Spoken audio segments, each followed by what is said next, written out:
Le lendemain matin, il se réveilla à 6h30.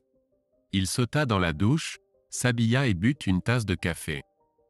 Il avait beaucoup de travail aujourd'hui. Il prit son ordinateur portable et une clé USB contenant les vidéos de la veille, et avant d'allumer les caméras, il griffonna un mot à Nicole, l'informant qu'il devait commencer sa journée de travail tôt. Il ne dit rien de la mort de Marc. En conduisant, il appela Lisa. « Salut, Frangine. Ça te dérange si je passe te faire le petit déjeuner ?»« Eh bien, d'accord, » répondit-elle. « Tu te sens mieux ce matin ?»« Oui, un peu. J'ai bien dormi cette nuit, ça m'a aidé. »« Tant mieux. Je te vois dans quelques minutes alors. » Peu après, Lisa fit entrer Ron dans son appartement. Elle le conduisit à la cuisine, où il commença à casser des œufs pour faire une omelette. « Tu es sûr de pouvoir gérer ça ?» demanda-t-elle. « Oh oui, » répondit-il. « Je vais faire du café, » dit-elle. « Parfait, » acquiesça-t-il. « Alors, qu'est-ce que c'est ?» demanda Lisa, tandis que Ron finissait l'omelette. « Je veux que tu regardes quelque chose, » dit Ron en sortant son ordinateur portable et une clé USB. Il brancha ses écouteurs et les tendit à Lisa. « Regarde ça, » lui dit-il en lançant la vidéo. Ses yeux s'écarquillèrent en voyant Nicole avec les 3 hommes. Quand ce fut terminé, elle retira les écouteurs et essuya les larmes de ses yeux. « Oh mon Dieu !» murmura-t-elle. « Je n'arrive pas à croire qu'ils aient pu te faire ça. Penses-tu que papa aurait pu avoir quelque chose à voir avec le fait que grand-père se soit fait tirer dessus ? J'ai d'abord pensé que oui, mais quand j'ai examiné la chronologie des événements, ça ne collait tout simplement pas, expliqua-t-il. Il n'avait tout simplement pas assez de temps pour organiser ça. J'ai entendu dire que tu avais eu une petite altercation avec eux sur le parking, dit-elle. Ouais, un peu, admit Ron. Papa va-t-il pouvoir s'occuper des funérailles de grand-père ? Elle hocha la tête. Il a dit qu'il le ferait. Ron fixa sa sœur pendant quelques minutes avant de parler. J'ai besoin de connaître la vérité, Lisa. Toute la vérité. À propos de quoi ? Que s'est-il passé qui t'a fait quitter la maison ? As-tu été abusé ? Ses yeux commencèrent à se remplir de larmes et son visage rougit. Elle hocha lentement la tête, incapable de regarder Ron en face. Tu peux me le dire, je serai là pour toi. Elle commença à sangloter de manière incontrôlable. Ron posa son bras autour de sa tête et la laissa pleurer sur son épaule. Il la laissa se vider de tout ça. Finalement, elle se redressa et le regarda. « Tu te souviens comment on se chamaillait tous dans le sous-sol » demanda-t-elle. « Ouais, » répondit-il. « Je finissais toujours au fond du tas. » Elle eut un petit rire. « Eh bien, après ton départ, c'est moi qui me suis retrouvée au fond du tas, » expliqua-t-elle. « La première fois que c'est arrivé, c'était environ 1 an après ton départ. Les garçons et moi étions dans le sous-sol et on faisait les idiots comme d'habitude. Maman et papa n'étaient pas à la maison ce soir-là et les garçons avaient acheté de la bière. Ils m'en ont donné une et la chose suivante dont je me souviens, c'est que je me sentais bizarre, comme si je le voulais. Mais en même temps, je détestais ça. J'ai réalisé plus tard que j'avais été drogué. Et combien de fois cela s'est-il produit par la suite ? Demanda Ron. Assez souvent. Je dirais 1 fois toutes les 2 semaines pendant environ 1 an et demi, dit-elle. J'avais tellement honte. Bon sang, pourquoi n'as-tu pas simplement dit non ? Je l'ai fait au début, mais John a dit qu'il avait des photos et des vidéos et a menacé de le dire à tout le monde, expliqua-t-elle. Ils ont aussi menacé de me faire du mal si j'allais à la police. Maman était-elle au courant ? Elle secoua la tête. Non. Elle savait pour les autres filles, mais pas pour ça, dit-elle. Elle était toujours absente de la maison quand ça se passait. Mon Dieu, Lisa, c'est horrible, s'exclama Ron. Je ne suis pas à jour sur toutes les lois, mais je pense que tu devrais en parler à quelqu'un. Tu pourrais avoir un casier judiciaire. Tu crois que quelqu'un s'en soucierait après toutes ces années ? Je vais prendre rendez-vous avec un avocat aujourd'hui, donc je lui demanderai, dit Ron. Je crois avoir lu quelque part qu'il n'y a pas de prescription pour ce genre de crime dans cet État, mais je ne suis pas un expert en droit. Et oui, c'était un crime grave. Alors tu vas divorcer de Nicole ? Demanda Lisa. Oui, affirma-t-il. Il n'y a aucun moyen que je puisse vivre avec ça. Bien, dit-elle. Je suis tellement désolée pour toi, Ron. Crois-moi, il y a plein de filles qui tueraient pour avoir un homme comme toi, et elles ne sont pas toutes des putes. Ron sourit et serra sa sœur dans ses bras. Bon, j'ai beaucoup à faire aujourd'hui, donc je devrais y aller, dit-il. Appelle-moi si tu as besoin de quoi que ce soit, et je te tiendrai au courant de ce que je découvre, d'accord? Ça me va, acquiesça-t-elle. Merci d'être passé, Ron. Et merci de m'avoir préparé le petit déjeuner. Je pourrais te le redemander. Ron sourit et l'embrassa sur la joue. Quand tu veux. À ce moment-là, le téléphone portable de Ron sonna. Il ne reconnut pas le numéro, mais décrocha quand même. Ron White. Monsieur White, c'est Marcus Billingham, l'avocat de votre grand-père, annonça l'homme à l'autre bout du fil. Est-ce un bon moment pour parler? Oui, c'est le cas, répondit Ron. Que puis-je faire pour vous? J'ai appris que votre grand-père est décédé hier, dit Marcus. Tout d'abord, je voudrais vous présenter mes condoléances. Lui et moi étions amis depuis longtemps. Merci, monsieur Billingham. Je vous en prie, appelez-moi Marcus, insista-t-il. Deuxièmement, je me demandais si vous et votre sœur pourriez passer à mon bureau ce matin. J'ai besoin de discuter avec vous du dernier testament de votre grand-père. Est-ce possible? Eh bien, je peux passer, dit Ron. Laissez-moi demander à Lisa. Elle est ici. Il raccrocha le téléphone et se tourna vers sa sœur. Tu peux prendre ta journée aujourd'hui et venir voir l'avocat de grand-père? Je pense que oui, dit-elle. On nous accorde 3 jours de congé pour deuil, donc je ne pense pas que ce sera un problème. Laisse-moi d'abord passer un coup de fil. Elle sortit son téléphone et appela son patron pour expliquer la situation. En moins d'1 minute, elle termina l'appel et regarda Ron. Pas de problème, confirma-t-elle. Je peux y aller. Ron l'a mis en haut-parleur. Marcus, je vous ai mis en haut-parleur, annonça Ron. Lisa a dit qu'elle pouvait venir avec moi. À quelle heure devrions-nous être là? Pouvez-vous être là pour 10 heures ce matin? Demanda-t-il. Lisa hocha la tête. Nous y serons, confirma Ron. D'accord, dit Marcus. Je vous verrai à 10 heures. Après que Marcus eut donné son adresse, ils terminèrent leur conversation, et Lisa courut dans sa chambre pour se préparer. Bientôt, ils étaient en route vers le bureau de Marcus au centre-ville. Ron trouva une place dans le parking principal du centre-ville, et ils marchèrent 2 pâtés de maison jusqu'au gratte-ciel où se trouvait le bureau de Marcus. La réceptionniste nota leur nom et les conduisit dans le sanctuaire intérieur de Marcus. « Entrez, je vous prie », dit Marcus lorsque la réceptionniste ouvrit la porte. Il leur serra la main et leur offrit une tasse de café, qu'ils acceptèrent gracieusement. Marcus commanda 3 tasses à apporter, puis les invita à s'asseoir. « Vous vous demandez probablement pourquoi je vous ai convoqué ici aujourd'hui, » commença-t-il. « Je suis un peu curieux, » répondit Ron, « surtout que j'allais chercher des conseils en droit de la famille. »« Vous voulez divorcer ?» demanda Marcus. Ron acquiesça d'un signe de tête. « Oui. Alors nous pouvons faire d'une pierre 2 coups, » dit Marcus. « Il se trouve que je suis celui qui a rédigé le contrat prénuptial pour vous et Nicole à la demande de votre grand-père.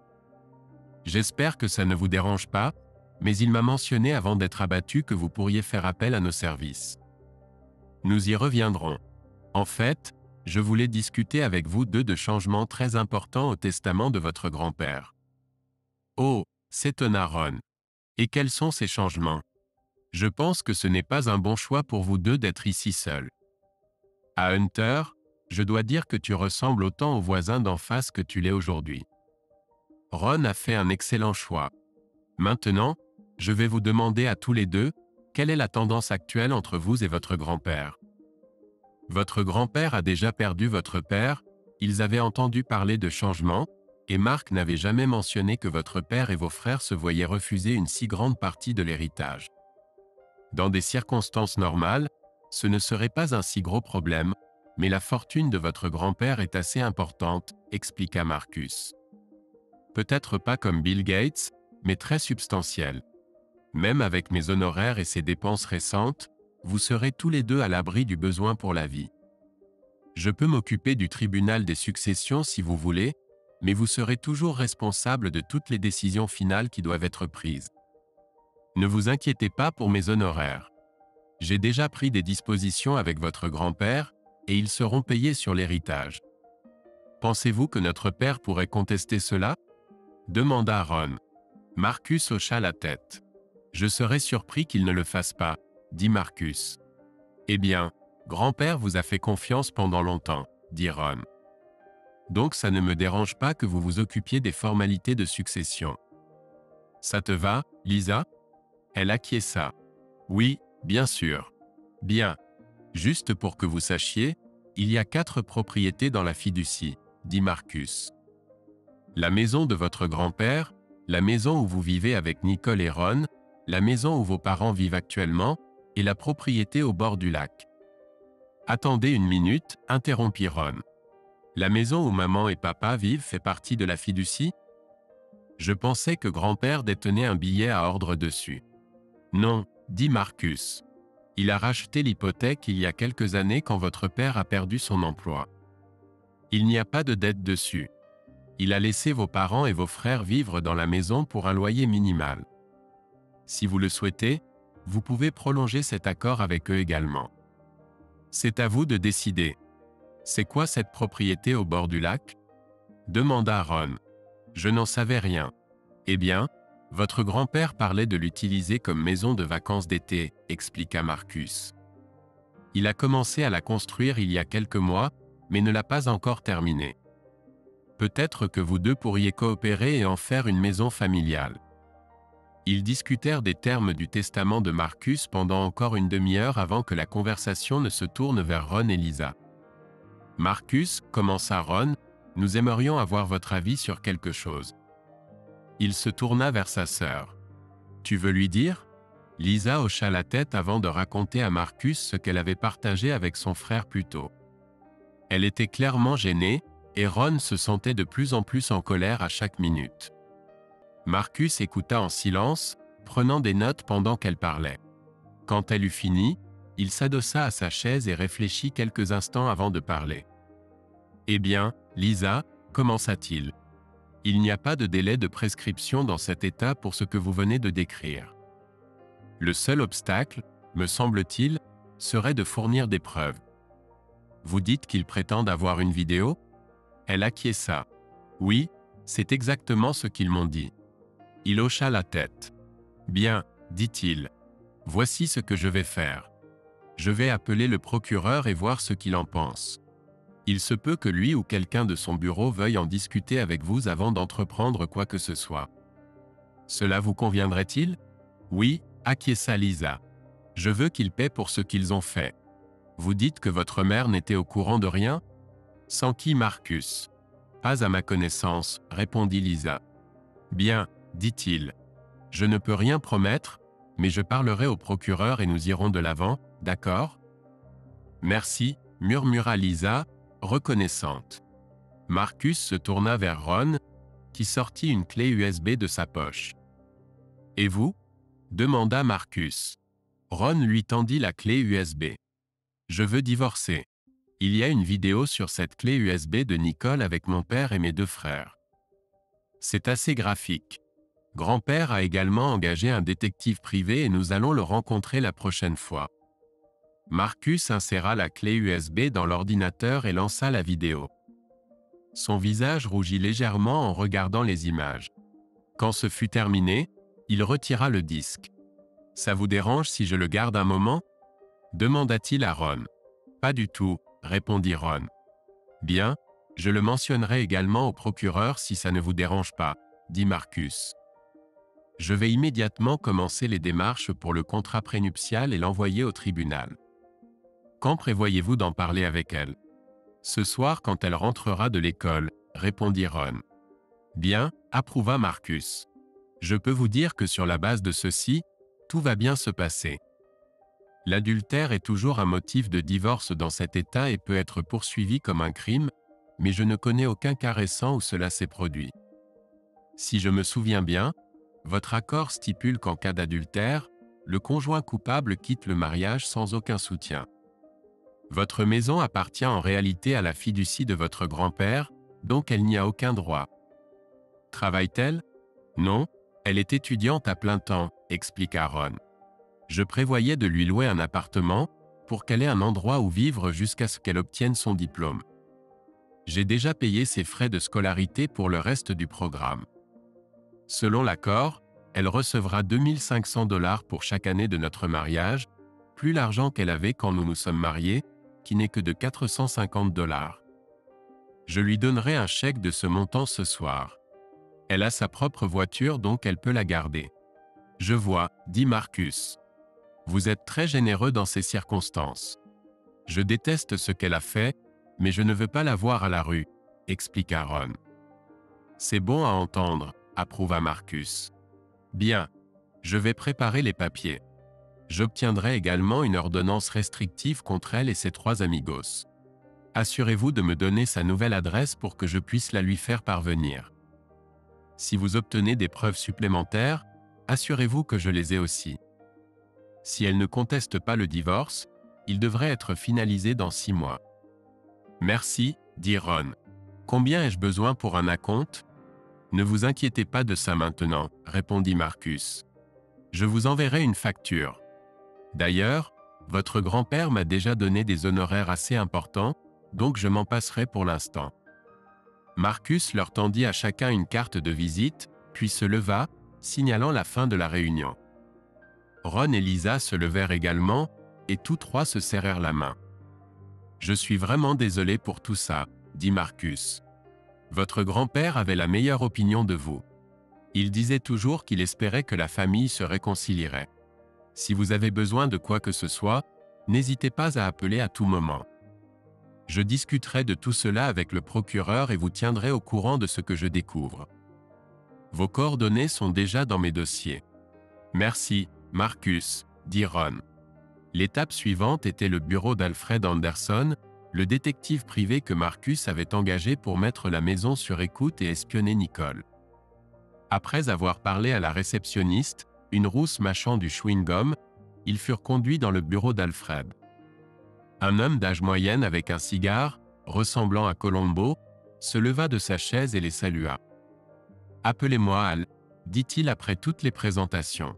« Oui, j'ai parlé à votre grand-père et nous surveillons votre femme.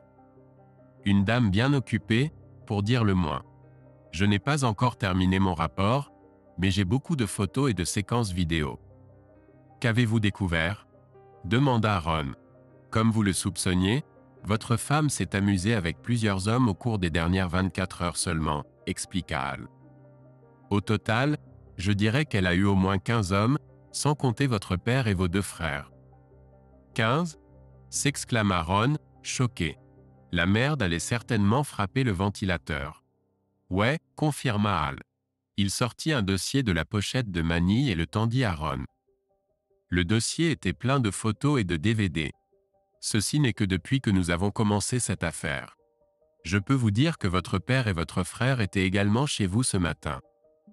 Ils sont arrivés vers 8h30 et sont partis vers 10h. Nous avons aussi une vidéo de ça. C'est sur le DVD. Je dois vous avertir que c'est très dérangeant et assez graphique. Ron fit un rapide calcul mental. S'il était parti à 10h, les événements devaient commencer vers 15h. Merci, dit Ron. Je pense que nous avons suffisamment de preuves pour un divorce. J'ai déjà entamé la procédure, donc si vous voulez, je pense qu'après ce soir, nous pouvons considérer l'affaire comme terminée. Eh bien, d'accord, acquiesça Al. Je vais faire surveiller par mes gars jusqu'à ce soir. Je peux vous faire un rapport complet dans environ 3 jours, si cela vous convient. Parfait, approuva Ron. Combien vous dois-je? Je ferai le calcul quand nous aurons terminé et je vous enverrai une facture pour le paiement, expliqua Al. Votre grand-père a déjà payé pour une semaine entière de surveillance, donc vous aurez probablement un remboursement. Mon grand-père a été abattu hier, dit Ron. Donc tout remboursement me convient. Je suis désolé d'entendre ça, dit Al. Merde alors. Je ne pensais que du bien de Marc. Il m'a aidé à démarrer, vous savez. Eh bien, dès que nous aurons terminé, Je ferai le calcul et je reviendrai vers vous. D'accord?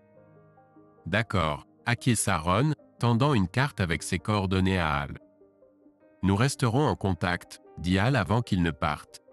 Et faites-moi savoir quand vous allez organiser les funérailles. J'aimerais présenter mes derniers respects. Après cela, Ron et Lisa allèrent déjeuner et parlèrent de ce qui s'était passé ce matin-là. Je savais que grand-père avait beaucoup d'argent, mais je ne réalisais pas qu'il était si aisé, dit Lisa. Moi non plus, admit Ron. Ma tête tourne encore. Alors, quel est ton programme? Demanda Lisa. J'ai vu sur Internet que le complexe où tu vis a de petits studios meublés à louer, expliqua Ron. J'aimerais en louer un pour Nicole. Ça ne te dérange pas qu'elle vive dans le même complexe que toi? Non, ça ne me dérange pas, assura-t-elle. Tu vas vraiment le faire, n'est-ce pas? Demanda-t-elle après quelques instants. Tu vas vraiment la mettre à la porte? Oui, confirma Ron. Je ne lui fais plus confiance, et tout l'amour que j'avais pour elle a pratiquement disparu. Tu as changé, Ron, observa-t-elle. Beaucoup. Que t'est-il arrivé? Eh bien, ce Ron-là a disparu, expliqua-t-il. Ses jours à supporter les conneries des gens sont également révolus. Il réalisa qu'elle avait plus raison qu'il ne l'avait jamais imaginé. L'ancien Ron n'aurait jamais fait à Nicole ce qu'il avait fait. Et même s'il l'avait fait ou même y avait pensé, il aurait été rongé par la culpabilité. Le nouveau Ron, cependant, ne ressentait absolument aucun remords. Il ne ressentait pas non plus de culpabilité pour ce qu'il savait qu'il allait arriver à son père et à ses frères. De plus, l'ancien Ron se serait probablement recroquevillé dans un coin en réalisant que son mariage était ruiné. Il aurait même pu supplier Nicole de revenir vers lui et la laisser le transformer en l'un de ces faibles cocus dont il avait lu des histoires sur Internet. Mais ce Ron n'existait plus. Quelque chose d'autre l'avait remplacé. Il devait cependant faire attention, et il le savait. S'il était poussé trop loin, il pourrait facilement se transformer en une version moderne de l'Edward Hyde de Stevenson. J'aime ce nouveau Ron, dit Lisa avec un sourire. Ron lui rendit son sourire. Merci, dit-il. Moi aussi. Alors, que penses-tu qu'on devrait faire pour maman? Demanda-t-elle. Si papa et les garçons finissent en prison, elle n'aura plus aucun revenu. Même s'ils ne vont pas en prison, il y a toujours la question de la maison. Tu penses à les expulser? C'est tentant, admit-il. Ils m'ont certainement donné plein de raisons de les jeter à la rue. Mais je ne veux pas que maman soit blessée. Bien que ça ne me dérangerait pas qu'elle reste si eux vont en prison. On verra comment les choses se passent, d'accord? D'accord, acquiesça-t-elle. Ça ne te dérangerait pas de mettre en place un petit fonds fiduciaire pour elle pour qu'elle puisse survivre? Non, ça ne me dérangerait pas, dit-il. Grand-père ferait probablement la même chose. Je suppose que tu as raison, dit-elle. Après avoir mangé, ils retournèrent à l'appartement de Lisa et se dirigèrent vers le bureau. Lisa présenta Ron à la gérante du bureau et expliqua la situation. « Alors vous voulez louer un studio pour votre future ex-femme » demanda Marcia, la gérante du bureau. « Oui, » répondit Ron. « Et je suis prêt à payer 6 mois de loyer d'avance si possible. » 6 mois? S'étonna Marcia. « Vous êtes très généreux. » « Oui, nous pouvons faire ça si vous voulez. J'ai un studio meublé disponible maintenant si cela vous convient. » Ça fera l'affaire, acquiesça Ron. Marcia les conduisit dans l'appartement pour qu'ils puissent le voir. Il était très petit mais propre et avec un mobilier minimal.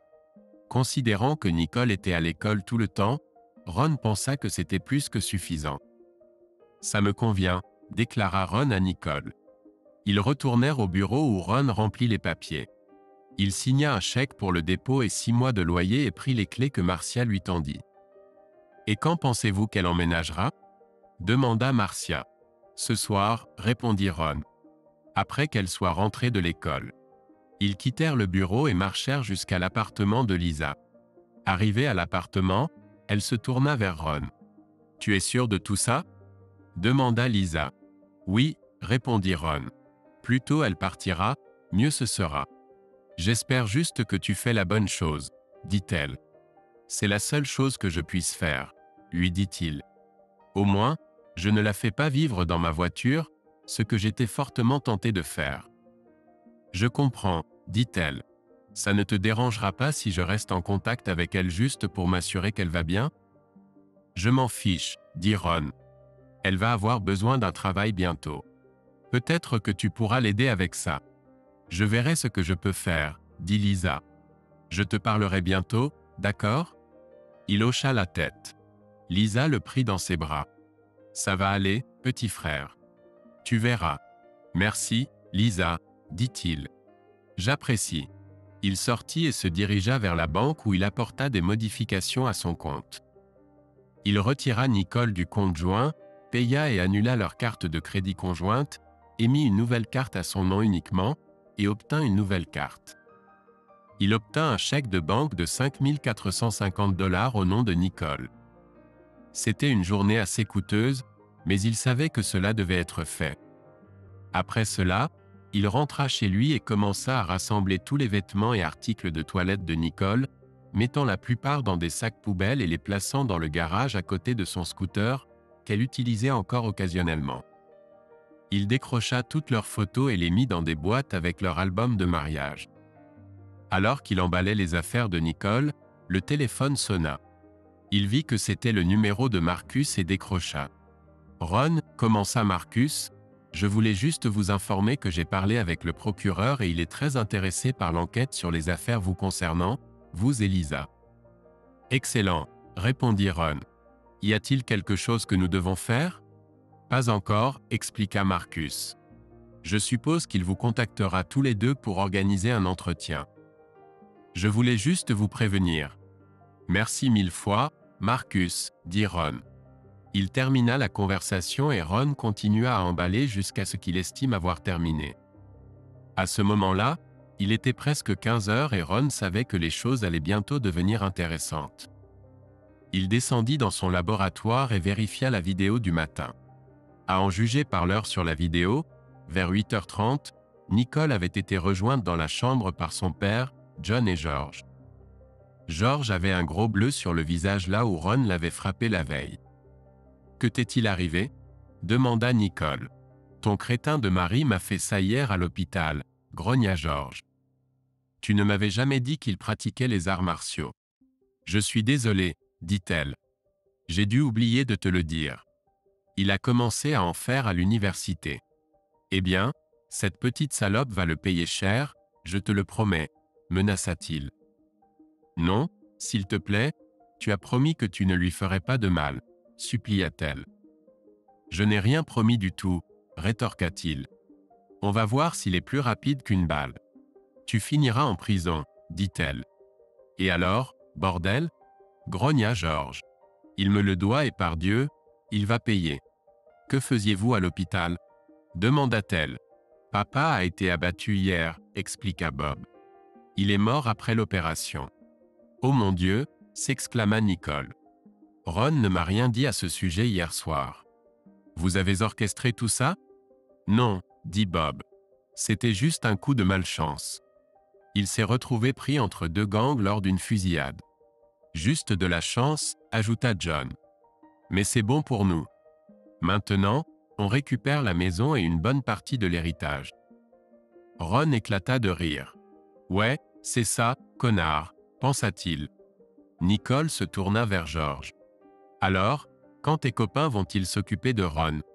demanda-t-elle. « Probablement demain après-midi, après ton départ pour l'école. Ils le suivront dans leur van et le ramasseront à la première occasion, » expliqua George. « On connaît un bon endroit près du lac. »« J'aimerais que vous ne fassiez pas ça, » dit-elle. « Eh bien, ça va arriver.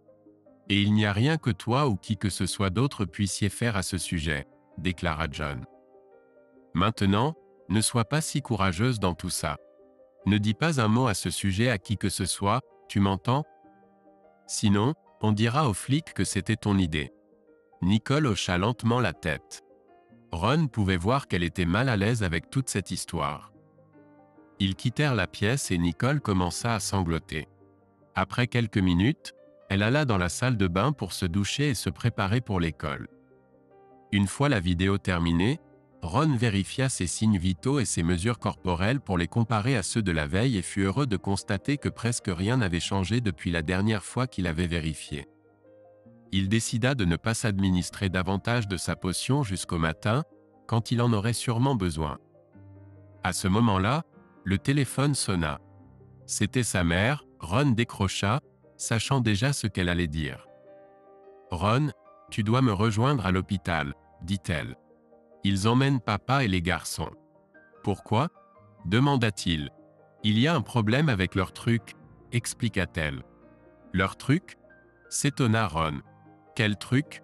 Tu sais, avec leur. »« Enfin, » dit-elle. « J'ai dû appeler le 911 et ils sont venus en ambulance.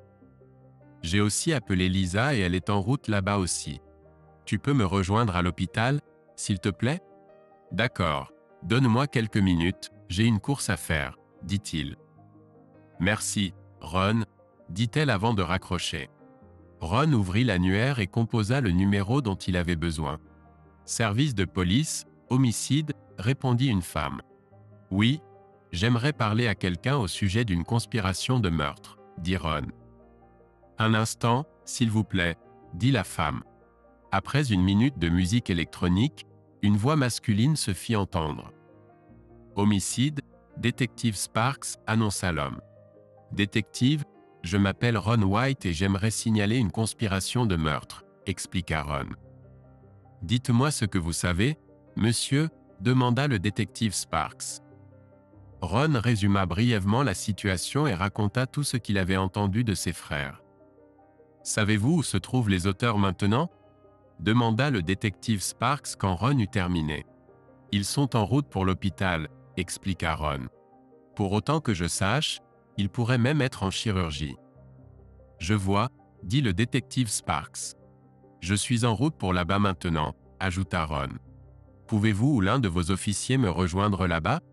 Ils l'ont filmé et je peux vous en donner une copie. Bien sûr, acquiesça le détective. Je vous y retrouve.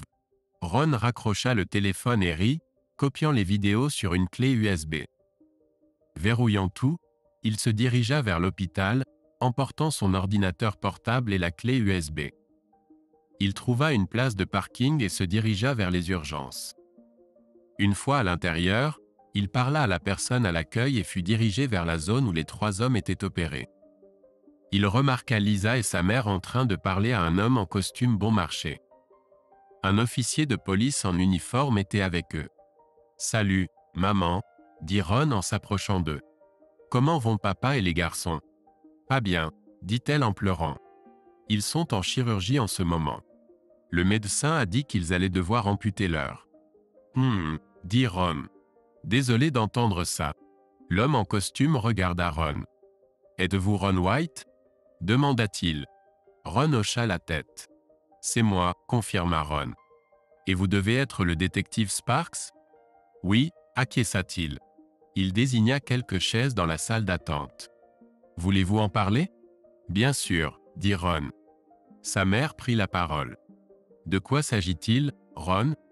demanda-t-elle. « Que se passe-t-il ?»« Eh bien, maman, comme ça va t'affecter aussi, tu devrais probablement savoir, » expliqua Ron.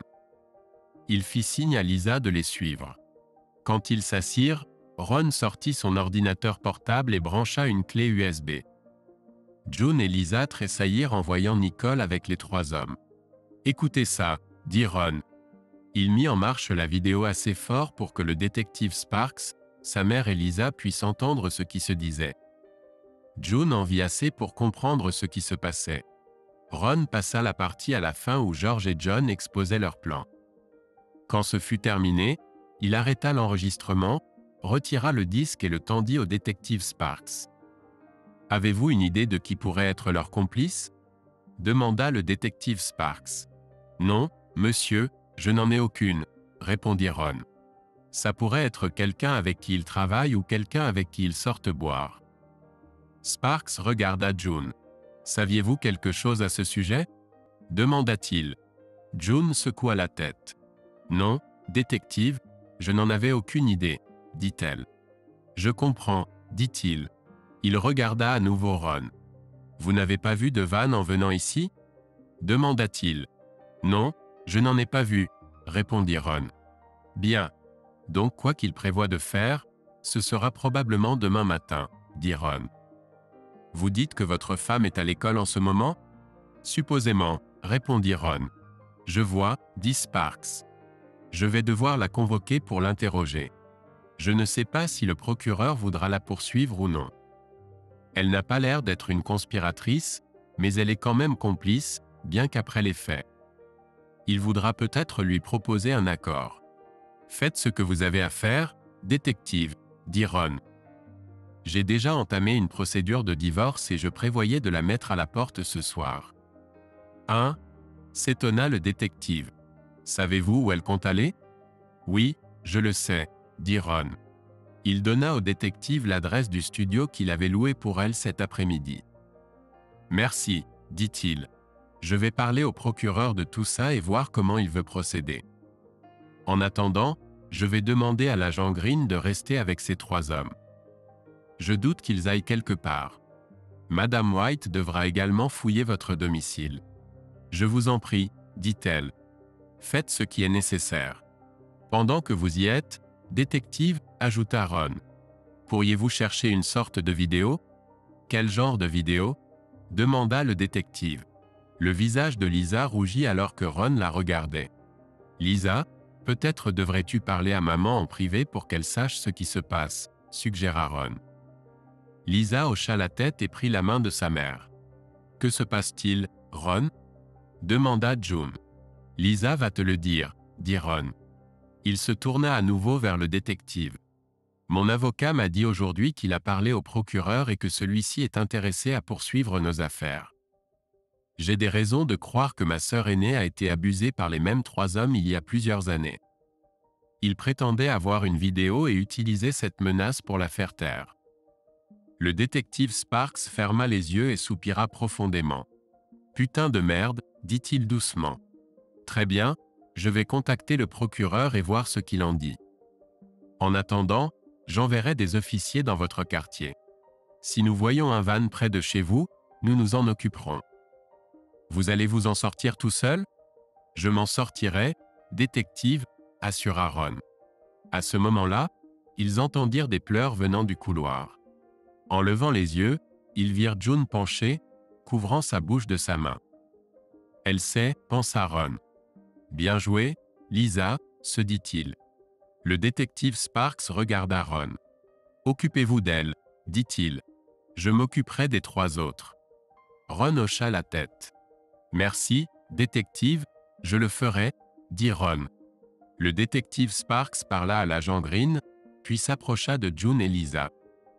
Après leur avoir parlé pendant quelques minutes, il sortit avec un signe de tête à Ron et un geste de la main. Environ 1 heure plus tard, le médecin sortit de la salle d'opération et s'approcha de June et Lisa. Ron les rejoignit alors qu'ils se dirigeaient vers l'une des salles de conférence privées. « Nous avons terminé l'opération sur votre mari et vos 2 fils, annonça le docteur June. Ils sont maintenant en soins intensifs et y resteront probablement pendant environ 1 heure. Après cela, ils seront transférés dans leur chambre. Pour votre information, ils peuvent encore uriner, mais ils ne pourront plus avoir de rapports sexuels. Savez-vous ce qu'ils ont pu faire pour provoquer cela? Ils étaient avec ma femme quelques heures avant qu'ils n'appellent le 911, expliqua Ron. Le médecin le regarda et hocha la tête. Quand est-ce que vous avez fait ça avec elle pour la dernière fois? Demanda-t-il. Peut-être un jour ou 2 avant que ça n'arrive, répondit Ron. Je n'ai jamais entendu parler d'activité sexuelle causant quelque chose comme ça, mais vous devriez probablement vous faire tester pour les MST de toute façon, conseilla le médecin. Si vous voulez, nous pouvons le faire ici. Je pense que ce serait une bonne idée, acquiesça Ron.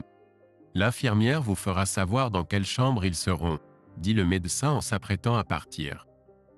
Nous vous contacterons s'il y a des complications. Merci, docteur, dit June. Alors que le médecin quittait la pièce, Ron vit une infirmière s'approcher de lui. Il écouta leur conversation à voix basse, ne saisissant que des bribes. Il entendit distinctement le médecin demander « 4 de plus? Comme les 3 premiers ?» et l'infirmière répondre « Oui, comme ces 3-là. » Ils sont dans la salle d'opération maintenant. Ron sourit intérieurement. 1 heure plus tard, Ron, June et Lisa furent escortés vers les 2 chambres adjacentes où Bob, George et John se reposaient maintenant. En entrant dans la première chambre où se trouvaient George et Bob, ils virent l'agent Green assis dans le couloir entre les portes. Ils remarquèrent également des menottes sur les 2 hommes. Une infirmière vérifiait les moniteurs branchés sur les 2 hommes. June, commença George, mais elle l'interrompit. Ta gueule, connard.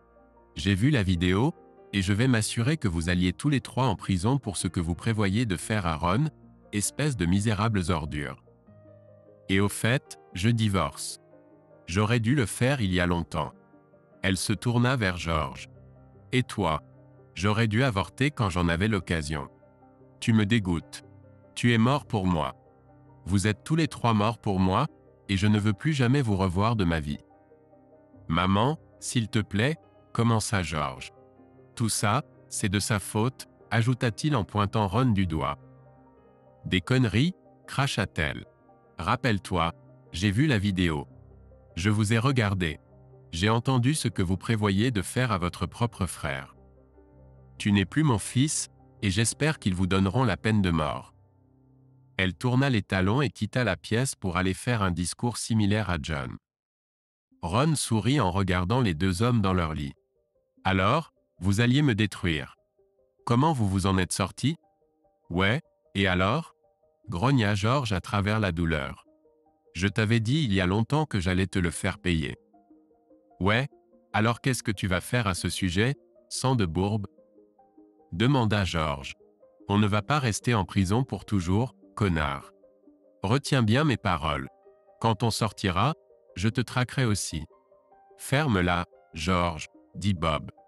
Non, non, laisse-le parler. Je veux entendre comment il compte s'y prendre. Ce sera une surprise, siffla George. Tu ne me verras jamais venir, espèce de crétin boiteux. Ron rit. Il hocha la tête et se tourna vers George, sortant un enregistreur audio de sa poche. Il appuya sur quelques boutons, et tout le monde entendit la confession enregistrée de George. Alors, connard, lança Ron.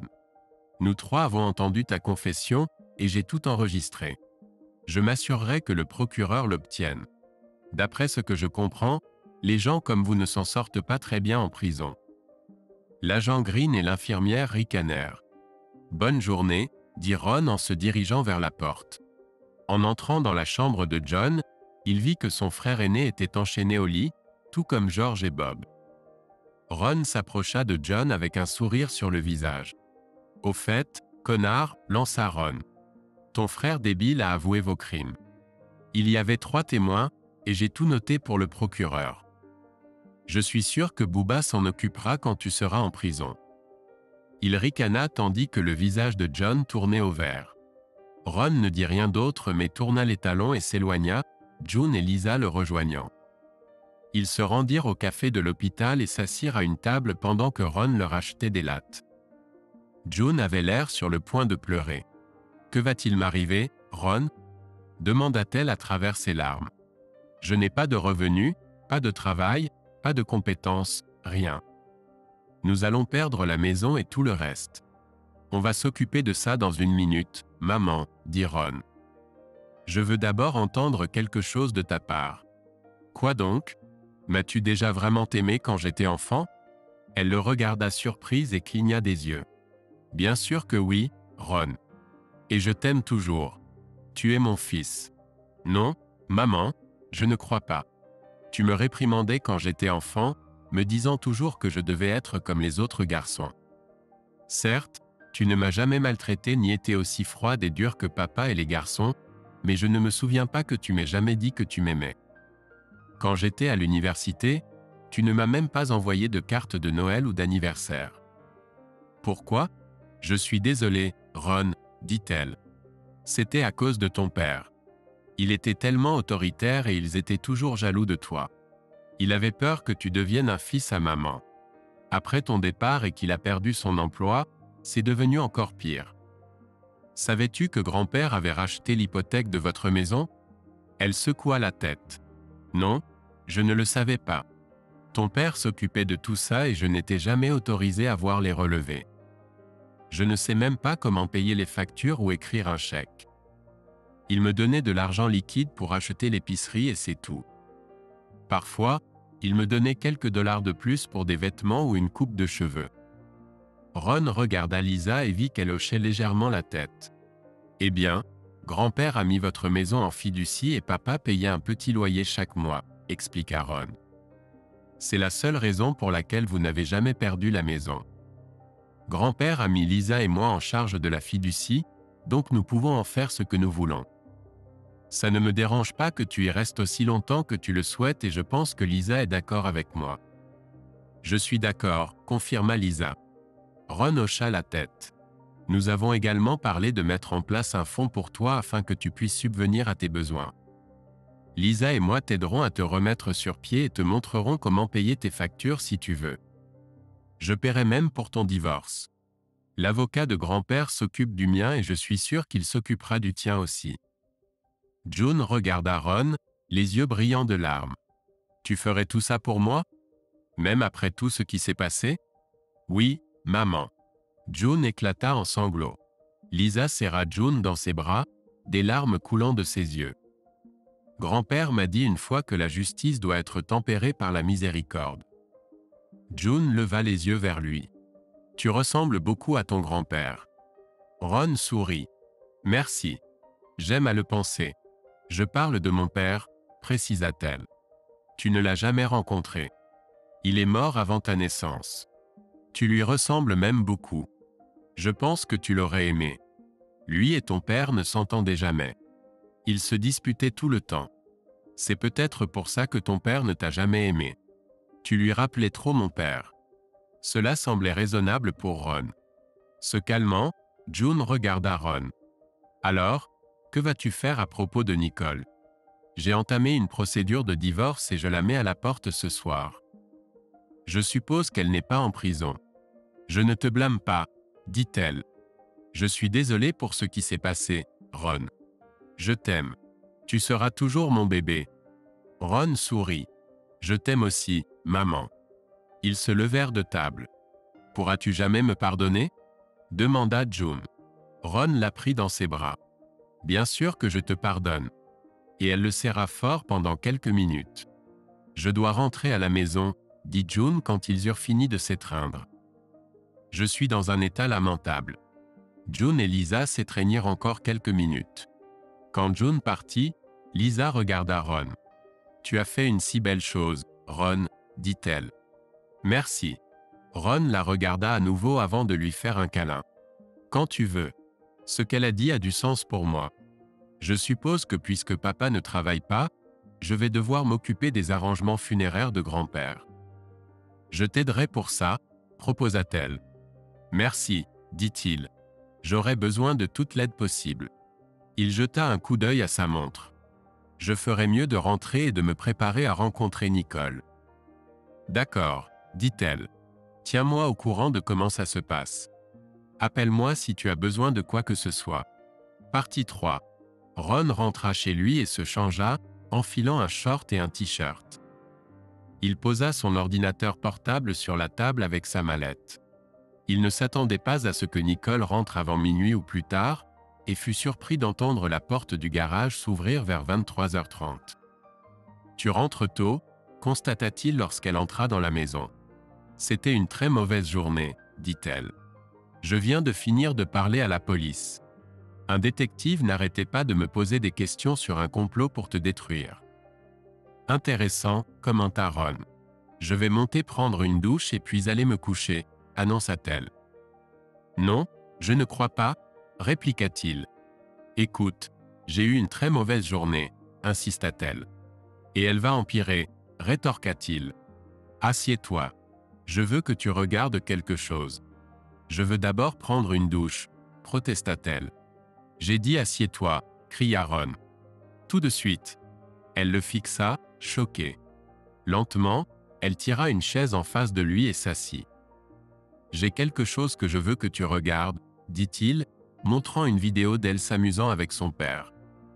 Ses yeux s'écarquillèrent en regardant la vidéo. Oh, mon Dieu, non, S'il te plaît, murmura-t-elle. Regarde, ordonna-t-il, c'est fini. Il y en a plus, y compris une vidéo de vous quatre en train de comploter pour me détruire. S'il te plaît, Ron, je ne voulais pas faire ça. Quoi, me détruire? Lança Ron, sa colère montant à la surface. Non, dit-elle. Des conneries, salope, cracha-t-il. Tu les as divorcés le jour où nous nous sommes mariés. Ne le nie pas. J'étais naïf à l'époque, mais plus maintenant. Combien de fois l'as-tu fait avec eux? Je ne sais pas, répondit-elle. Surtout les jours de semaine après ton départ pour le travail. Pendant tout le temps de notre mariage? Demanda-t-il. La plupart de la dernière année, répondit-elle. Mais je ne voulais pas te blesser. Ils ont dit qu'ils avaient une vidéo de moi et qu'ils te la donneraient si je ne couchais pas avec eux. Une vidéo de quoi? Interrogea-t-il. Une vidéo de ce qui s'est passé le jour de notre mariage, dit-elle, des larmes coulant sur ses joues. Et tous ces hommes? Comme la dernière réunion de mon entreprise? Combien d'hommes as-tu divertis depuis notre mariage? Elle baissa les yeux, l'air honteuse. Je ne sais pas, dit-elle. Peut-être quelques-uns. Plusieurs? Insista Ron. Quoi? On parle de 5, 10, 50, environ 200. Mon Dieu, non, s'exclama-t-elle. Eh bien, j'ai une vidéo qui montre que tu as eu au moins 12 hommes en une journée, révéla-t-il. Quoi? Tu penses que je paye tes frais de scolarité pour que tu t'amuses avec tous les mecs du campus? Je ne suis pas stupide, Nicole. En comptant tes 3 copains du matin, ça fait 15 hommes en une journée. Fais le calcul. Ça fait 75 dans une semaine d'école. Je suis désolée, dit-elle. J'avais juste besoin de ça pour surmonter les devoirs. Ce n'est que du sexe. Je ne t'ai rien enlevé. Juste du sexe? Tu ne m'as rien enlevé? S'emporta Ron. Tu te fous de moi? J'ai aussi remarqué que tu n'utilisais jamais de protection. Tu essayais d'attraper une sorte de maladie pour me la ramener à la maison ou quoi? Qu'est-ce qui ne va pas chez toi? Ses larmes s'étaient taries et son comportement avait considérablement changé. Elle semblait maintenant en colère. D'accord, dit-elle avec défi. Je l'admets. J'aime ça. Ok. Jusqu'à maintenant, j'ai fait semblant quand j'étais avec toi. Mon Dieu, tu es tellement naïf. Je t'ai seulement épousé pour sortir du trou dans lequel je vivais. Tu sais où j'ai été ces 3 dernières heures? J'étais au club. Et ne pense même pas à divorcer. Alors je vais continuer à te tromper. Peut-être que je le ferai même devant toi. Espèce de stupide salope, lâcha Ron. À ces mots, ses yeux s'écarquillèrent. Ouais, peut-être que j'étais naïf et un peu faible autrefois, mais ce Ron est parti et il ne reviendra jamais. Crois-moi, salope. La police t'a-t-elle parlé de mon père et de mes frères? Non, ils ne l'ont pas fait, répondit-elle. Eh bien, ils ont perdu quelque chose, annonça-t-il. Quoi? Demanda-t-elle, choquée. Oui, confirma-t-il. Il n'y a aucun moyen de savoir quelle maladie tu as déjà en toi. Quand ça se saura, je ne pense pas qu'il y aura un homme dans le pays assez courageux pour vouloir te toucher. Qu'est-ce que tu m'as fait? Demanda-t-elle. Rien, mentit-il. C'est sur ta conscience. Et maintenant tu en paies le prix. Quant au divorce, j'ai déjà rencontré l'avocat et il prépare les papiers. Tu te souviens de ce petit contrat prénuptial que tu as signé il y a quelques années? Il est maintenant en vigueur. Toutes tes cartes bancaires sont annulées et toutes tes affaires sont emballées. Il posa une clé sur la table avec une étiquette portant une adresse. C'est la clé de ton nouvel appartement. L'adresse est sur l'étiquette. Tu es viré d'ici, déclara-t-il. Il posa un chèque de banque sur la table. C'est ce que tu obtiens selon le contrat prénuptial. Dépense-le judicieusement. Tu devrais probablement trouver un emploi. Tes frais de scolarité sont déjà payés et mon avocat a ta nouvelle adresse. Tu peux garder ta voiture et ton scooter. Ton téléphone sera déconnecté à la fin du mois. Ne conteste pas le divorce ou tu pourrais devenir la prochaine sensation d'Internet. Tu n'oserais pas, s'exclama-t-elle. Pourquoi diable pas? Demanda-t-il. Tu l'as dit toi-même. Il saisit sa main et lui arracha son alliance et sa bague de fiançailles. Attrapant son sac à main, Il retira sa clé de maison et prit ses cartes bancaires de son portefeuille. Il lui rendit son sac à main. « Maintenant, sors de ma maison, pute, ordonna-t-il. Elle recula, choquée. Elle ne l'avait jamais entendu lui parler comme ça. Elle avait toujours pensé qu'il lui obéissait simplement. « S'il te plaît, dit-elle, et une larme roula sur sa joue. Je ne pensais pas tout ce que j'ai dit. Je suis désolé. Je ne recommencerai jamais. Je t'aime vraiment. » Il rit à son visage. « Tu crois que je suis assez stupide pour tomber dans ce piège ?» demanda-t-il. « Va te faire foutre. »« Oh attends, toute la ville l'a déjà fait. »« Au fait, pourquoi n'es-tu pas en prison maintenant ? Le procureur m'a offert l'immunité si je témoignais contre ton père et tes frères, dit-elle. Je suis vraiment désolé, Ron. On ne peut pas au moins rester amis ? Amis ? Tu penses que je veux être ami avec un homme qui n'est pas mon père ? Ami ? Tu penses que je veux être ami avec quelqu'un qui m'a menti et comploté pour me détruire ? Demanda-t-il.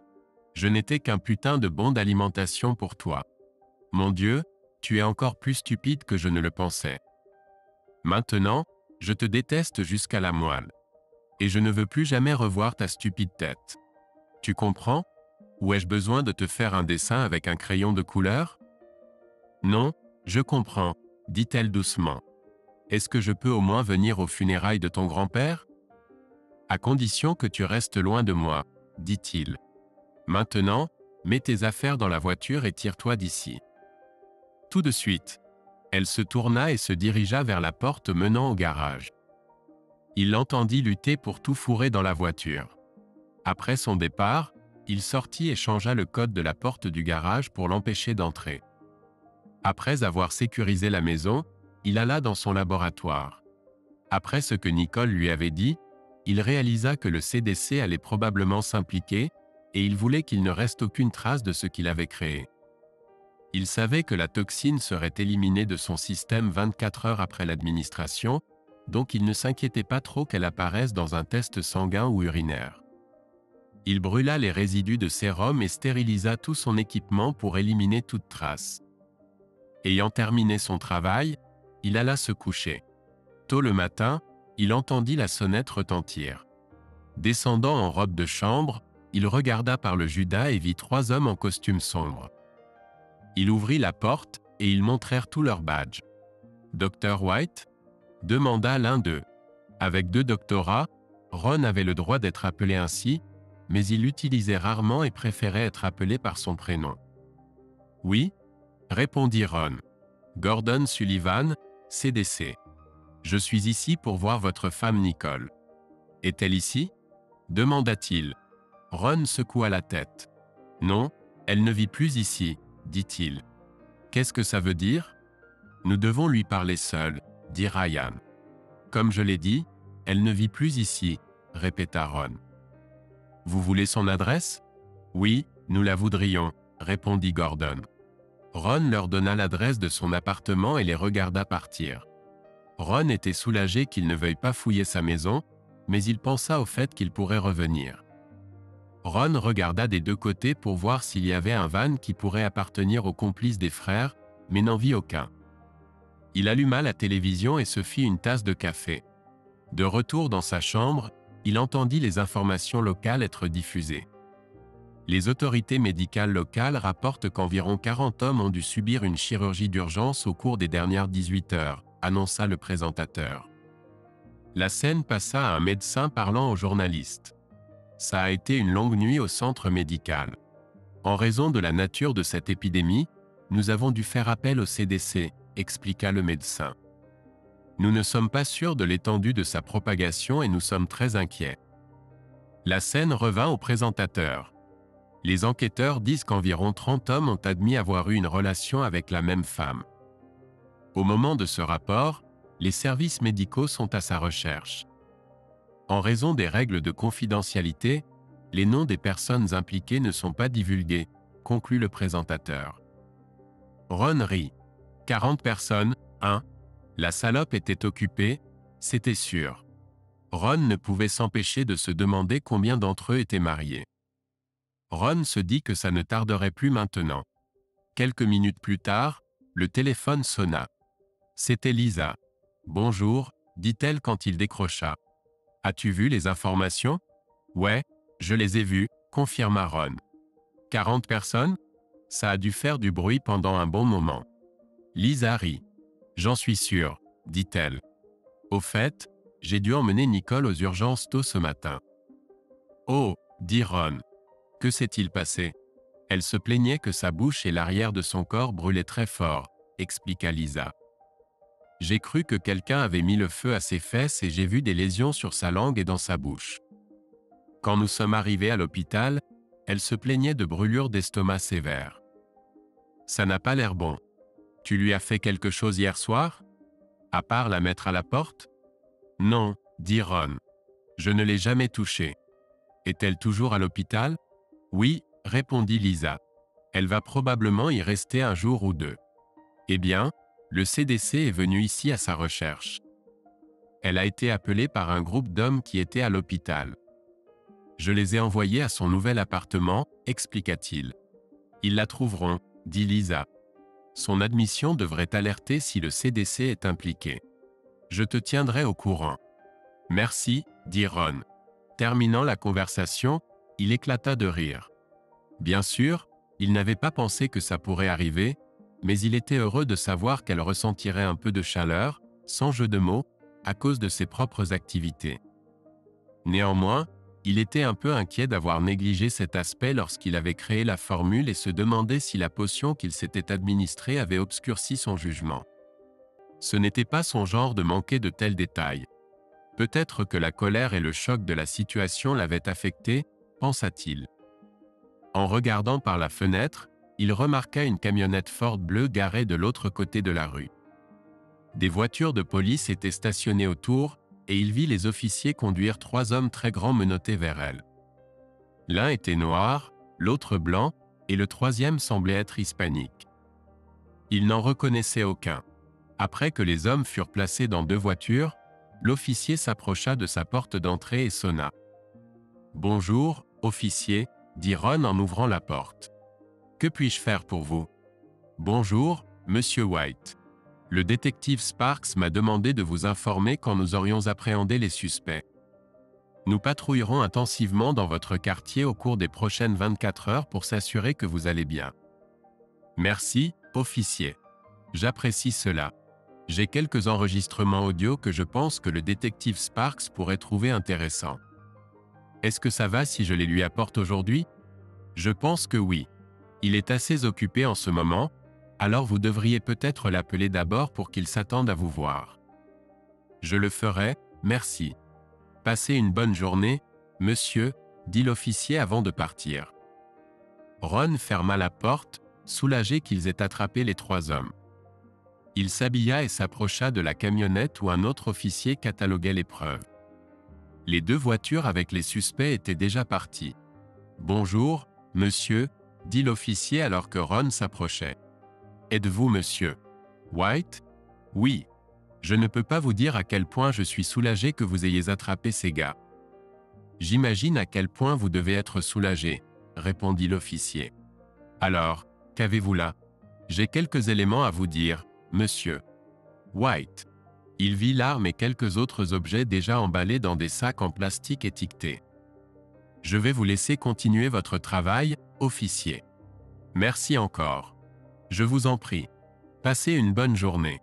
Merde, pensa-t-il. Ces 3 connards étaient sérieux quand ils parlaient de me détruire. Appelant le poste de police, il leur passa un enregistrement audio des aveux des connards.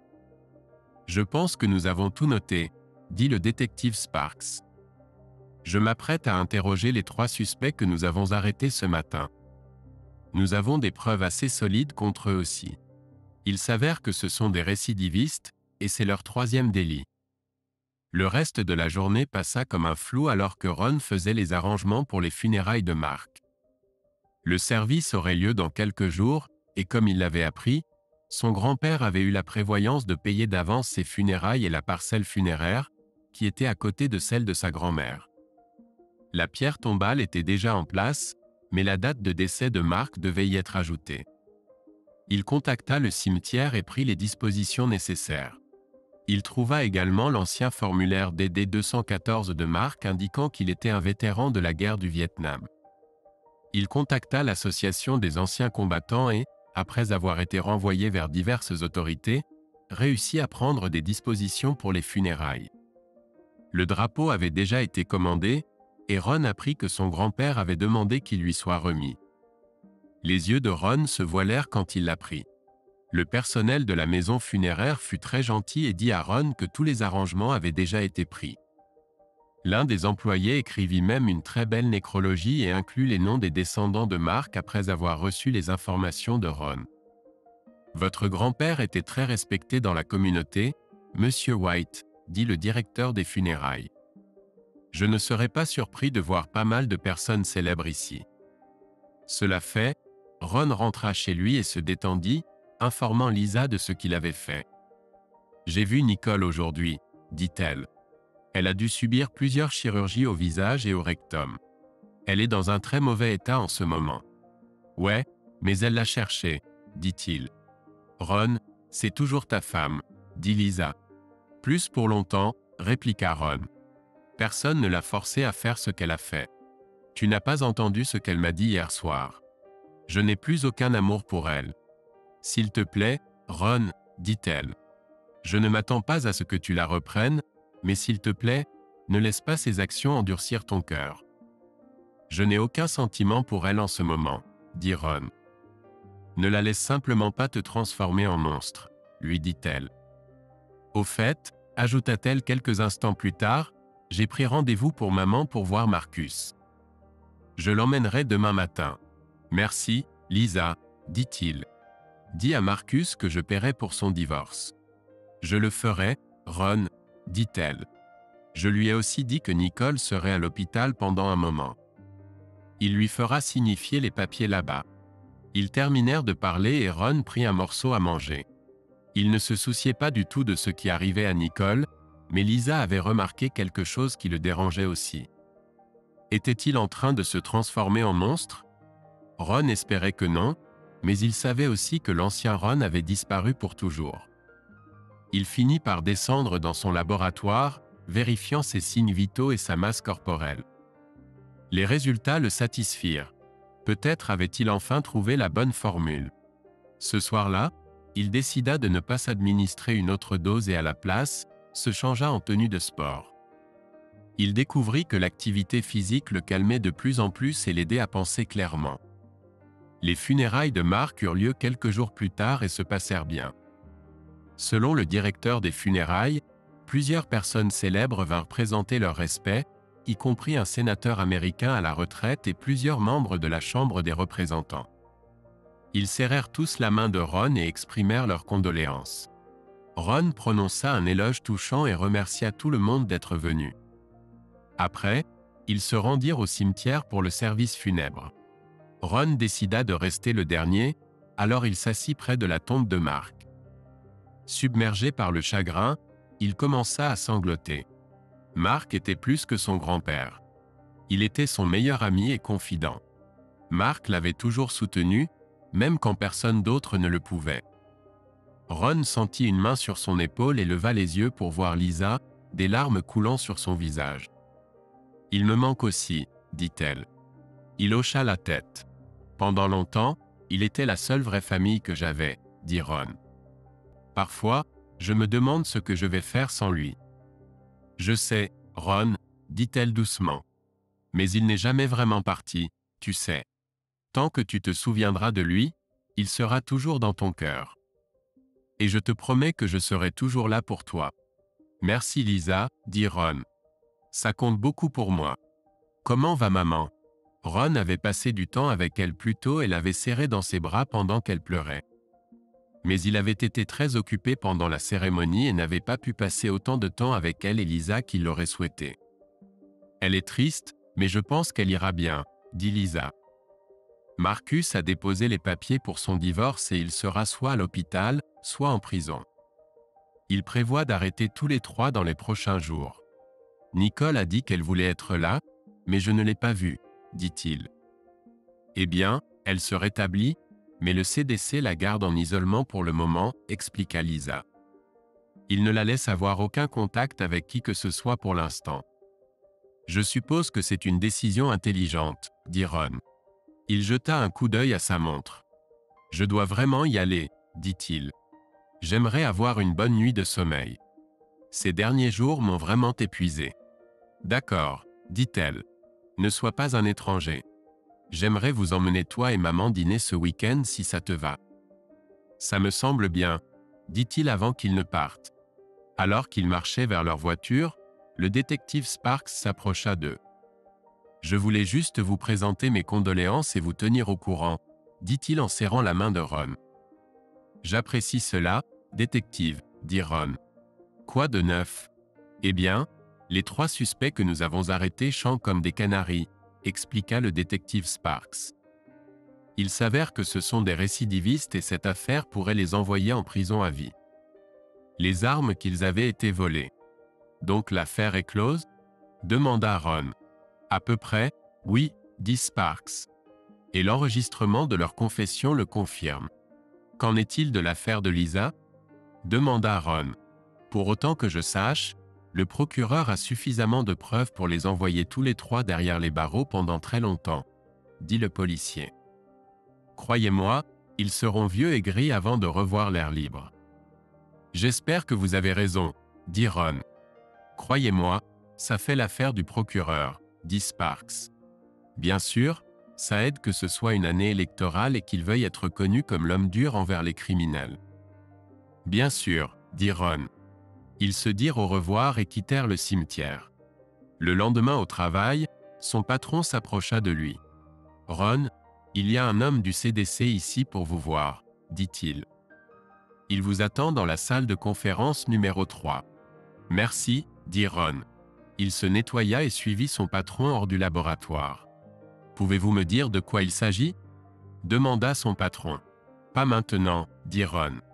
Je vous le dirai plus tard. D'accord. Ne tardez pas trop à répondre. Je ne le ferai pas, promit Ron. Gordon se leva lorsque Ron entra dans la salle de conférence. Dr. White, dit Gordon. C'est bon de vous revoir. Appelez-moi Ron, s'il vous plaît, dit Ron en serrant la main de Gordon. Qu'est-ce qui vous amène ici? Je voulais vous parler du cas de votre femme. J'espère que ça ne vous dérange pas, mais j'ai pris la liberté de me renseigner sur vous. Et? Demanda Ron.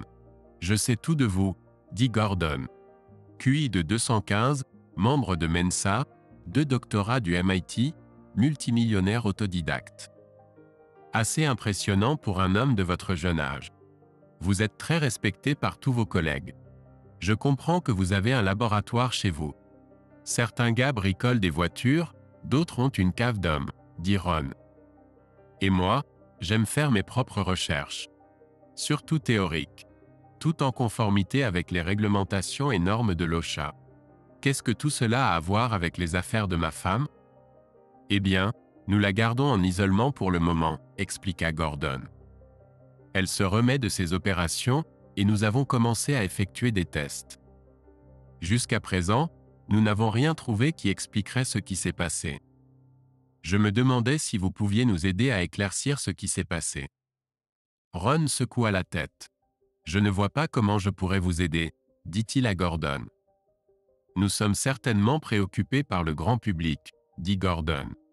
Si nous pouvons comprendre ce qui est arrivé à votre femme, peut-être que nous pourrons aider à empêcher que cela ne se reproduise. Je vois, dit Ron. Peut-être feriez-vous mieux de dépenser l'argent de nos impôts en publicité, mettant en garde contre les dangers de l'infidélité. Gordon sourit à cela. Peut-être avez-vous raison, dit-il. Peut-être y penserons-nous. Mais ce qui m'inquiète, c'est ce qui pourrait arriver si ceci, quoi que ce soit, se propage. Chaque personne en Amérique pourrait être en danger. Ron hocha la tête avec compréhension. Je vois votre point de vue, dit Ron. Combien d'autres cas ont été signalés? Aucun jusqu'à présent, dit Gordon. Mais cela ne veut rien dire pour l'instant. Et combien de temps prévoyez-vous de la garder en isolement? Aussi longtemps que nécessaire, répondit Gordon. Nous devons savoir ce qui s'est passé, et nous ne pouvons pas risquer une autre épidémie. Mes supérieurs sont d'accord. Nous avons déposé des documents auprès du tribunal pour la garder aussi longtemps qu'il le faudra. Ça pourrait prendre des mois pour le découvrir, dit Ron. Ou des années, répliqua Gordon. Ron sourit intérieurement. L'idée que Nicole soit isolée pendant des années sans contact physique avec ses amants serait une belle cerise sur le gâteau. « Alors que voulez-vous de moi ?» demanda Ron. « Eh bien, comme je l'ai dit, rien n'est apparu dans ces tests initiaux, » expliqua Gordon. « Nous effectuerons bien sûr des tests supplémentaires. » « Bien sûr, » acquiesça Ron. « Accepteriez-vous de jeter un coup d'œil à nos résultats ?» demanda Gordon. « Peut-être pourriez-vous nous aider à nous orienter dans la bonne direction. Vous voulez que je travaille comme consultant, c'est ça ? » Quelque chose comme ça, confirma Gordon. C'est différent de tout ce que nous avons vu auparavant. J'en suis sûr, dit Ron. Vous réalisez que j'ai déjà un emploi et que je suis très occupé en ce moment. Vous devrez passer par mes supérieurs. C'est déjà fait, dit Gordon, sortant une enveloppe de sa poche. Il la tendit à Ron, qui examina la lettre signée par le PDG. Selon la lettre, Ron était autorisé et chargé de consulter pour le CDC à temps partiel pendant 3 mois maximum. La lettre stipulait en outre qu'il serait rémunéré par l'entreprise et le gouvernement pour sa coopération. « Donc je suppose que c'est réglé, » dit Ron, regardant Gordon. Ron commença à se demander si Gordon le soupçonnait et le piégeait pour quelque chose. « Oui, en effet, » confirma Gordon. « Bien, » dit Ron. « Mais j'aimerais demander quelques petites choses d'abord. »« Bien sûr, allez-y. Premièrement, vous savez que je divorce de Nicole, n'est-ce pas ? Ne serait-ce pas considéré comme un conflit d'intérêts ? Je suppose que si, » dit Gordon. « Mais je sais que vous êtes trop professionnel pour laisser cela arriver. » « N'est-ce pas ? Je suppose, » dit Ron. « Deuxièmement, vous savez que je ne suis pas autorisé à donner un avis médical sur quoi que ce soit. Je ne suis pas médecin, après tout. Je ne suis même pas certifié pour faire des prises de sang, même si je sais comment le faire. »« Je sais, » dit Gordon. « Mais vous êtes le meilleur pour analyser les résultats des tests, d'après ce qu'on m'a dit, et vous aurez un contact minimal avec les patients. »« D'accord. Très bien, j'accepte. Mais n'oubliez pas, c'est seulement à temps partiel et seulement pour 3 mois. Après ça, vous serez livré à vous-même. Mon travail ici passe en premier. »« Je comprends, » dit Gordon. « Alors je vous verrai demain après-midi ? » ?»« Oui. Je veux qu'elle ait un bilan complet.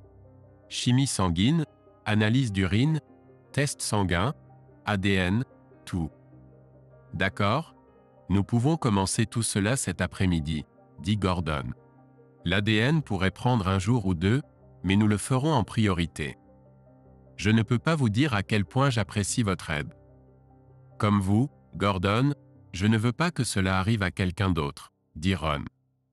Ils se serrèrent la main, et Ron regarda Gordon quitter la pièce. Bien que Ron craignait que Gordon essaie de le piéger, il voulait découvrir par lui-même si sa décision avait causé des dommages à long terme à Nicole. Et c'était le meilleur moyen de le savoir. Théoriquement, il n'aurait pas dû le faire, mais il n'avait pas d'autre moyen d'en être sûr. Il chercha son superviseur, lui montra la lettre et lui expliqua ce qui s'était passé. « Oh, eh bien, » dit son superviseur. « Ce n'est que pour 3 mois, et si rien d'autre, cela fera bien paraître l'entreprise aux yeux du CDC. Tenez-moi au courant si vous voulez, et assurez-vous que cela n'interfère pas avec vos autres projets. »« Je le ferai, patron, » dit Ron. Ce soir-là, Ron s'assit dans son laboratoire et passa mentalement en revue la formule qu'il avait appliquée à Nicole. Rien n'était écrit sur papier, alors il s'appuyait sur sa mémoire photographique. Pour autant qu'il puisse en juger, il ne devrait y avoir aucun effet néfaste de la solution. L'après-midi suivant, on lui fit enfiler une combinaison spéciale autonome conçue pour le protéger de tout contact direct avec Nicole. Après l'avoir mise, Gordon le conduisit dans sa chambre. Ron la regarda et remarqua les bandages sur son visage. Elle ne le reconnut pas tout de suite, mais ses yeux s'écarquillèrent quand elle réalisa qui était dans la combinaison. « Madame White, » commença Gordon. « Nous avons amené un consultant pour nous aider à déterminer ce qui s'est passé. » Veuillez coopérer pleinement avec lui. Ron? Demanda-t-elle faiblement. Son futur ex-mari la regarda par-dessus la visière de sa combinaison. Appelez-moi Dr. White, lui dit-il d'un ton calme. Je suis désolé de la façon dont les choses se sont passées, dit-elle. Je ne suis pas ici pour des excuses, dit-il. Vous avez clairement exprimé votre position l'autre soir, et vous avez eu ma réponse. Je suis ici pour aider le CDC à comprendre ce que vous avez fait à toutes ces personnes. Il se tourna vers Gordon. A-t-elle été testée pour les MST? Oui, répondit Gordon. Elle a été diagnostiquée avec la gonorrhée et la chlamydia. Nous ne saurons pas pour le VIH avant un certain temps. Elle a reçu un traitement pour ces infections avant l'opération. Je vois, dit Ron. Et avez-vous les résultats que j'ai demandés? Tout sauf l'ADN, dit Gordon. Il devrait être là dans quelques jours. J'ai accéléré celui-là. Très bien, dit Ron. Vous savez que ces MST affecteront les résultats des tests. Nous aurons besoin d'un autre test complet dans quelques semaines environ. Il regarda à nouveau Nicole et lui tendit un bloc-notes épais et un stylo. J'ai besoin que vous dressiez une liste des noms de tous les hommes avec lesquels vous avez eu des contacts au cours de la dernière année, lui dit-il. Je sais que vous ne les connaissez peut-être pas tous, mais vous devez en énumérer autant que possible. Listez ceux avec lesquels vous avez eu des contacts plus d'une fois. Si vous ne connaissez pas leur nom, indiquez le nombre d'hommes inconnus et donnez tous les détails que vous pouvez. En gros, nous avons besoin d'un journal complet de vos activités. Ou aussi complet que possible. Est-ce nécessaire? Demanda-t-elle. Oui, dit-il. Plus tôt vous commencerez, mieux ce sera. Elle hocha la tête. Quand pourrais-je rentrer chez moi? Demanda-t-elle. Je ne sais pas, dit Ron. Le CDC craint que votre maladie ne se propage. En bref, vous pourriez être la dernière Mary typhoïde, porteuse de quelque chose qui met tout le monde en danger. Oh mon Dieu, dit-elle. Qu'ai-je fait? Il sourit. Je suis désolé, dit-elle, les larmes aux yeux. Vous l'avez déjà dit, répondit Ron. Il se tourna vers Gordon. J'aurais besoin d'emporter les résultats des tests dans mon laboratoire pour les analyser. Je vous ferai savoir les résultats dès que possible. Attendez, vous les emportez avec vous? Demanda Gordon. Bien sûr, dit Ron. Je ne peux pas les analyser ici. Mais nous avons des protocoles, commença Gordon. Et j'ai les miens, lui dit fermement Ron. Écoutez, vous aviez besoin de mon aide, n'est-ce pas? C'est vous qui êtes venu me voir, vous vous souvenez? Si vous voulez mon aide, vous mettrez vos protocoles de côté pendant un moment et me laisserez faire mon travail. Sinon, dites-le moi maintenant et je ferai savoir à mes supérieurs que j'en ai fini avec ça. D'accord, Ron, dit Gordon. Je suppose que dans ces circonstances, nous pouvons faire une exception aux règles. Faites-moi savoir ce que vous trouvez dès que possible, d'accord? Je le ferai, dit Ron. Il prit le dossier et rentra chez lui. Après avoir mangé, il descendit dans son laboratoire et commença à examiner les résultats des tests, les saisissant dans l'ordinateur. Ron les examina attentivement et n'aima pas ce qu'il vit. Il ne semblait y avoir rien qui aurait pu être causé par sa décision. Mais il y avait autre chose, et cela le dérangeait. Il avait besoin de plus d'informations, alors il sortit son téléphone et appela Gordon. C'était rapide, dit Gordon. Je n'ai pas fini, dit Ron. J'ai besoin de quelques échantillons. Pouvez-vous faire ça? Bien sûr, Ron, dit Gordon. Que se passe-t-il? Je ne suis pas sûr encore, mais j'ai besoin de le faire tout de suite, dit Ron. D'accord, dit Gordon. Je vais le faire maintenant. Bien, dit Ron. Envoyez-moi un message quand vous aurez terminé. 2 heures plus tard, Ron reçut un message de Gordon disant que les échantillons étaient prêts et qu'il pouvait venir les chercher. Ron répondit par message, verrouilla le laboratoire et sortit. Voici, dit Gordon, lui tendant un conteneur en plastique d'échantillons. Qu'avez-vous trouvé? Je ne suis pas encore sûr, dit Ron. Je vous le ferai savoir. Il retourna à son laboratoire et commença à analyser. Après quelques heures, il s'assit et vérifia ses résultats. S'il avait raison, Il était face à une super-gonorrhée qui n'avait jamais été découverte auparavant, et aucun médicament ne pouvait la guérir. Il avait entendu parler d'un cas où un homme avait contracté quelque chose de similaire en Asie du Sud-Est, et se demandait si l'un des amants de Nicole y était allé. Quelques semaines plus tard, il s'approcha de Gordon et lui montra ce qu'il avait trouvé. « Vous êtes sûr de ça ?» demanda Gordon. « Absolument, » répondit Ron. Gordon secoua la tête. « Et que suggérez-vous que nous fassions ? Il faudra développer un remède, mais je peux vous dire que cela pourrait prendre plusieurs années d'après ce que j'ai découvert, » dit Ron. « J'ai parlé à mes collègues du laboratoire, et ils sont tous d'accord avec mon évaluation. Ce n'est pas tout. Dans la biopsie que vous avez prise, j'ai trouvé ce qui ressemble à des cellules précancéreuses. Si mes calculs sont corrects, et ils le sont presque toujours, Nicole pourrait développer un cancer du col de l'utérus dans les prochaines années. Pensez-vous que cette nouvelle bactérie a causé l'épidémie ? Demanda Gordon. Honnêtement, je ne sais pas, dit Ron. Possiblement, puisqu'elle semble se nourrir de ses tissus. Que suggérez-vous que nous fassions ? Demanda Gordon. À mon avis, elle devrait être maintenue en isolement, dit Ron. Au moins jusqu'à ce que nous développions quelque chose pour traiter la MST. Je suis d'accord, dit Gordon. Laissez-moi en informer mes supérieurs et passer à l'action. Voulez-vous lui annoncer la nouvelle ? Bien sûr, dit Ron. Je vais lui dire maintenant. Il n'y a pas de raison d'attendre. Il s'habilla et se rendit dans sa chambre. Elle leva les yeux vers lui alors qu'il s'asseyait à côté d'elle. « Comment vous sentez-vous » demanda-t-il. « Terrible, » répondit-elle faiblement. « Ma gorge me fait mal.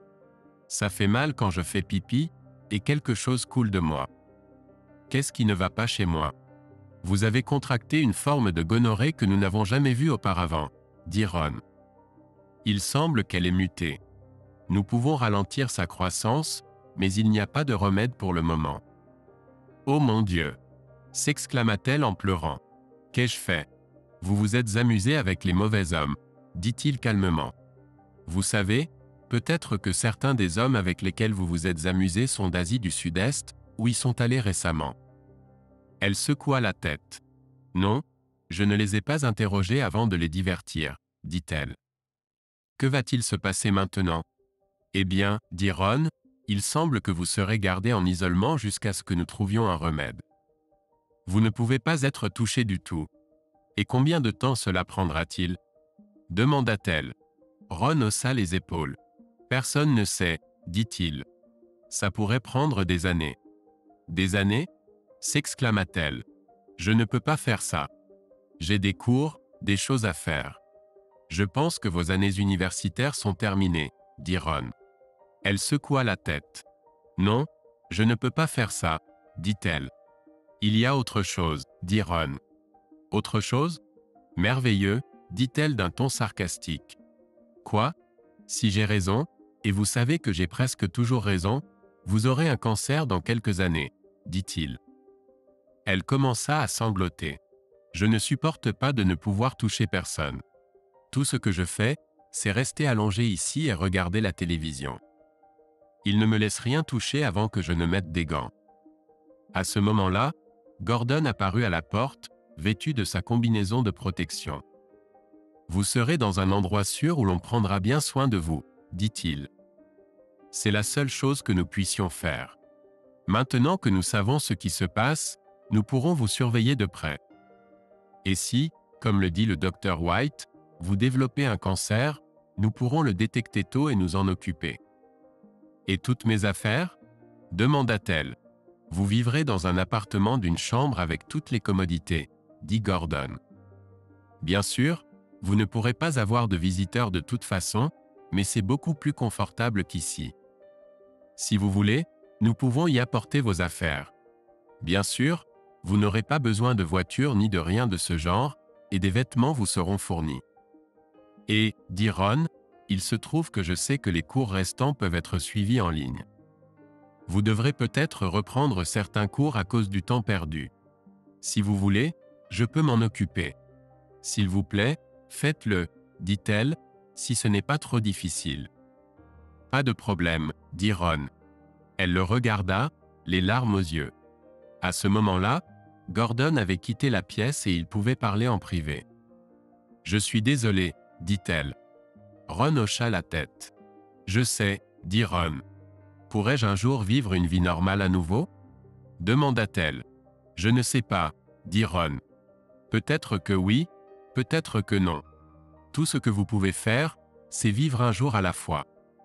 Si ça peut vous consoler, je ne suis pas sûr que j'aurai jamais ce que vous appelez une vie normale à nouveau.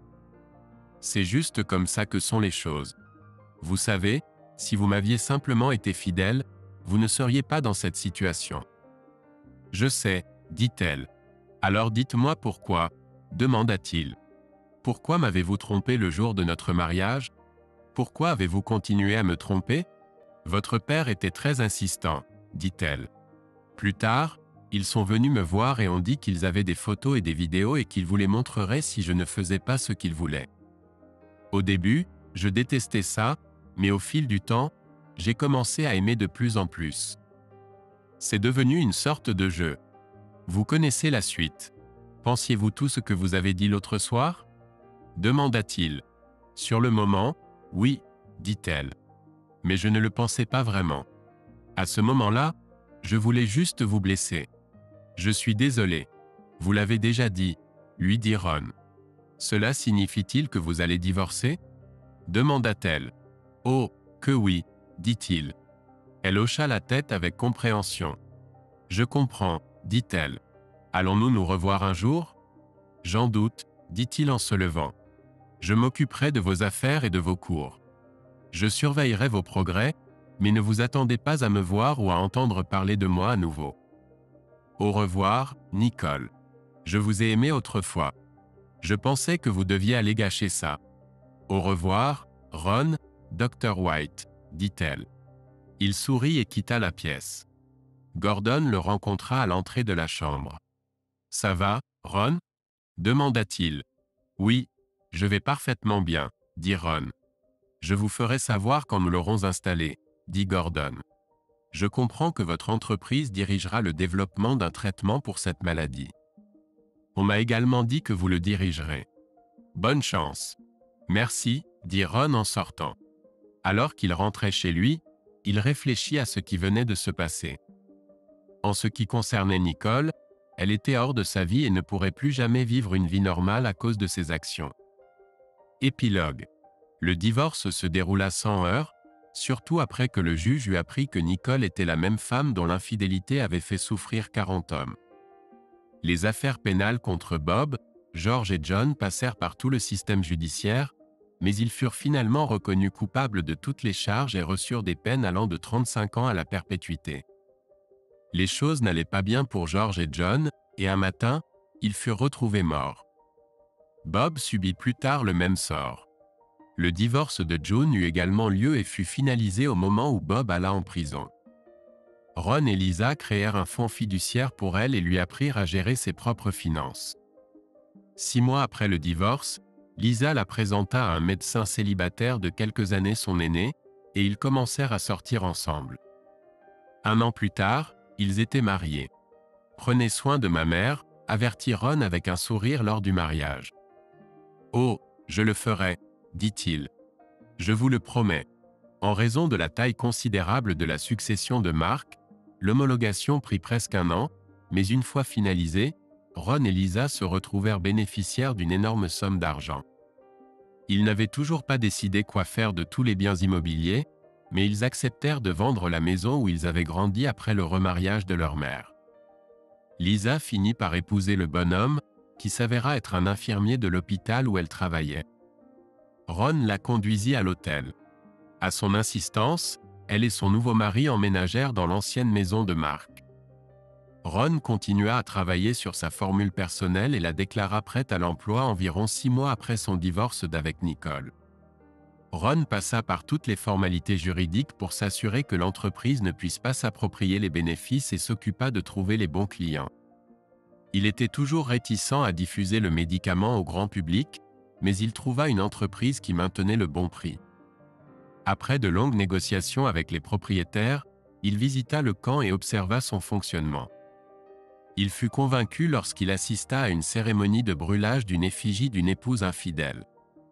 Il signa un contrat exclusif avec l'entreprise, espérant que sa formule aiderait les hommes qui étaient autrefois comme lui. Il ne revit jamais Nicole, mais était au courant de son état. Elle continua ses cours en ligne et continua à travailler sur sa formule personnelle. Elle écrivit plusieurs fois à Ron, mais abandonna après qu'il eut refusé de répondre. Comme prédit, 2 ans après son examen, elle développa un cancer du col de l'utérus. Elle finit par subir une hystérectomie radicale, suivie de chimiothérapie et de radiothérapie. Elle faillit mourir plusieurs fois pendant son traitement, mais un peu plus d'1 an et demi après son diagnostic, elle fut déclarée officiellement survivante du cancer.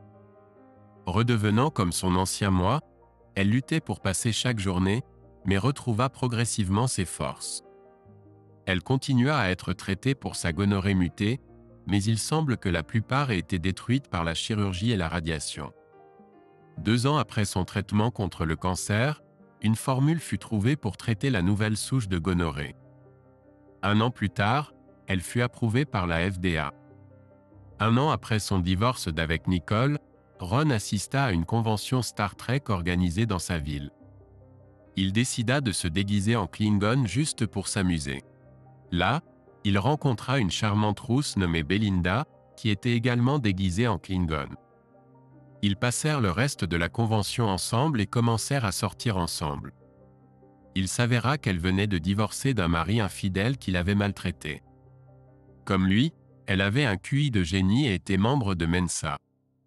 Elle travaillait également comme chercheuse, mais pour une entreprise aérospatiale. Elle dit qu'elle cherchait maintenant un homme avec du cerveau et du muscle. Il partagea son histoire et dit qu'il cherchait une femme intelligente qui savait être fidèle. Ils passèrent de nombreuses soirées ensemble à jouer à des jeux d'esprit et à parler en Klingon. Ron était plus heureux qu'il ne l'avait jamais été avec Nicole, et ils tombèrent amoureux.